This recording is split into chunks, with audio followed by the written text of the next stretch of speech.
American Postal Workers Union isn't happy with the way things are going, saying they are now subject to a toxic work environment in which there are fewer workers and now more mail. And they also say that the American public has a similar view with their interaction with the Postal Service. Now, it is true that the majority of Americans have a favorable view of USPS. That figure at 91% in 2020, but it's now dropped to 77% as of the last poll. All of this, according to Pew Research. According to the union, there's been a decrease in the number of retail counter clerks. The union points to other problems, citing high turnover in newly hired workers, adding supervisors don't respect them and they're working too many hours. They also claim there's a surge in package volume and customers are waiting longer. Postmaster General Louis DeJoy told the Washington Post recently, quote, "I think we're 10,000% better than we were 2 years ago," end quote. To put it as plainly as possible, the union thinks that is nonsense. This has really gotten out of hand where they're calling people out of their name.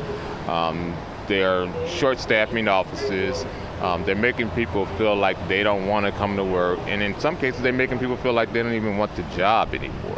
A $107 billion overhaul was approved by Congress, and yet we are still seeing a substantial load for the workers, a decrease in workers. This is all according to the union.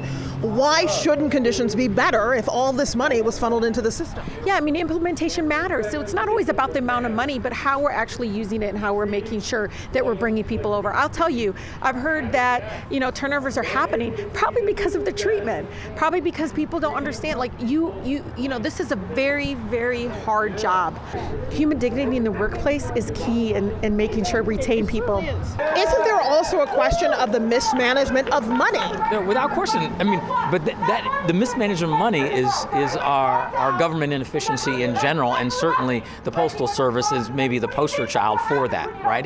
But that starts with leadership, and that's why DeJoy has to go. I mean, at the end of the day, that's where we are. And of course, it is always our duty to reach out to the other side. We did try to connect with USPS. Unfortunately, no word back by news time. In Detroit, I'm Hillary Golston, Fox 2 News.